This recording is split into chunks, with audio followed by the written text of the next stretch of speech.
你渴望回家，但你面對着一個把你清零的老闆。創世記第30章25節至43節，誦讀第25節至36節。拉結新約瑟之後，雅各對拉班說：請讓我走，回到我的本鄉本土去。請你把我服侍你所得的妻子和孩子給我，讓我走吧。我怎樣服侍你，你都知道。拉班對他說：願你看得起我，因我占卜得知耶和華賜福給我是因你的緣故。又說：請為我定你的工資，我就給你。雅各對他說：我怎樣服侍你，你的牲畜在我這裏變得怎樣，你都知道。我未來以前，你擁有的很少，現在卻已大量增加，因為耶和華隨着我的腳步賜福給你。現在我到什麼時候才可以成家立業呢？拉班說：我該給你什麼呢？雅各說：你什麼也不必給我，只要你為我做這件事，我就繼續牧放你的羊群。今天我要走遍你的羊群，把綿羊中凡有點的、有斑的，和小綿羊中凡是黑色的羊，以及山羊中凡有斑的、有點的，都從那裡挑出來，作為我的工資。以後你來當面查看我的工資，任何我這裡的山羊不是有點有斑的，小綿羊不是黑色的，就算是我偷的，這就可以證明我是正直的。拉班說：看啊，就照你所說的做吧。當日拉班把有紋的、有斑的公山羊，一切有點的、有斑的、有少許白色的母山羊，以及小綿羊中所有黑色的，都挑出來，交在他兒子們的手裡，又使自己和雅各相隔3天的路程。雅各就牧放拉班其餘的羊。各位弟兄姊妹，平安。你是否曾經覺得自己身處在一個不屬於你的地方，心裡有一種深深的渴望，想要回家，想要回到神應許給你的那份安息之中？在今天的經文背景中，雅各正處於這樣的心境。他在舅父拉班家裡寄居了整整14年。隨着拉結生下約瑟，雅各心中的鐘聲敲響了。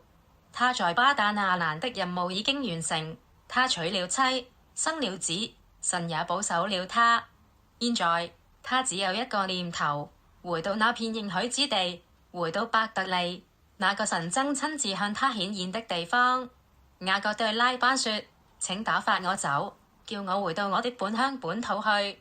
這不只是一個地理上的遷移，這代表了一種屬靈的覺醒。他不再滿足於寄人籬下，他渴望進入神對他生命的下一個階段。然而，就像我們生命中常遇到的光景一樣，當我們想要回應神的呼召向前邁進時，往往會遇到阻力。而雅各的阻力，就使他那位既精明又貪婪的岳父拉班。拉班非常清楚雅各的價值。經文告訴我們，拉班雖然狡猾，但他不得不承認一件事：耶和華因你的緣故賜福與我。拉班是個現實主義者，他看重利益。他用非常客氣，甚至近乎奉承的話挽留雅各，說：你若視我為美，但這份客氣背後其實是自私的計算。他不想放走這棵搖錢樹。拉班接着提出一個看似大方的建議：請你定你的工價。這句話聽起來很公平，但其實是個陷阱。雅各過去14年的工作是為了娶妻，這筆賬已經算清了。拉班並不打算像對待兒子一樣分給雅各家產，他是要雅各繼續從零開始為他打工。雅各深知拉班的為人，如果要求金銀，拉班肯定不給；如果要求上好的羊，拉班肯定反悔。於是雅各提出了一個要求，他只要羊群中那些有斑點的、有紋的、黑色的次等羊。相信在當時，綿羊多半是白的，另外有斑點的羊是瑕疵品。拉班認為這是可行的，把有瑕疵羊給雅各，立刻答應。拉班甚至連夜把自己羊群裡所有現存的有斑點羊全部挑出來，然後把兩群羊分開，距離相隔3天的路程。這就是這個世界的手段，把你榨乾，給你最差的條件，甚至在你起步前就先抽走你的資源。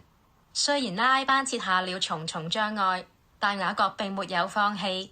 經文記載雅各使用了當時牧羊的一些繁殖技巧，但這個故事需要注意的地方不在於那種奇怪且古老的生物學，而是在於神。從屬靈的角度去看，從神學的角度去思考，雅各在極度不利的條件下經歷了神蹟般的翻轉。那些本該生出信息羊的羊群，竟然生出了許多有斑點、有紋的後代。而且雅各的策略使新生的有斑點羊群比拉班的羊群更強壯。拉班挖了一個坑，自己卻掉在自己所挖的坑裏。拉班想要利用雅各，卻沒想到神的祝福是無法被人的詭計爛咗。拉班剝削了雅各14年，拒絕給予女婿應有的補償，但神透過羊群的繁殖，親自補償了雅各。雅各最後不僅擁有了羊群，還擁有了婢女、僕人、駱駝和驢，極其發大。這不僅僅是財富的累積，這是神對亞伯拉罕之約的實現。神真應許雅各，即使沒有土地，即使寄人籬下，神依然讓他在外邦中興盛。弟兄姊妹，這對今天的我們有什麼意義？也許你現在正處在一個像雅各一樣的環境，你在工作中盡心竭力，卻遇到像拉班一樣的上司。他不是給你 training， 他要將你清零，他搶走你的功勞，卻在待遇上虧待你。也許你在服侍或生活中，覺得自己總是拿到有斑點的、次等的資源，覺得環境對你不公。但雅各的故事告訴我們，不要因為環境的欺騙或不公而灰心。神沒有忘記他的應許，就在以色列人後來在埃及為奴時，神同樣使他們生養眾多。環境可以限制你的資源，人可以克扣你的工價，但沒有任何人能攔阻神要賜給你的祝福。雅各稱那應許之地為我的本鄉本土，正是因為他在拉班手下的這段艱難日子，神賜給他足夠的產業，使他有能力脫離拉班的控制，最終踏上回鄉的路。有時候神允許困難存在，是為了裝備我們離開舒適圈，進入他更美的計劃。最後，讓我們把眼光轉向神。這個故事不只是關於機智算計的雅各戰勝了狡猾的拉班，它是關於那位信實的神。神如何在那充滿謊言的世界裏，給恩典與持守信念的人。如果你覺得自己正在逆境中，請記得神正在看顧。他是那位看見你辛勤勞作的神，他也是那位能在不可能的條件下為你創造出路的神。我們一起來禱告。親愛的天父，我們感謝你，因為你是公義的神。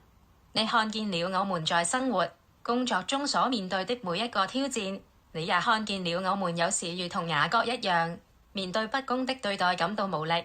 求你堅固我們的信心，求你幫助我們，在忍耐中等候你的翻轉，在困境中經歷你奇妙的供應。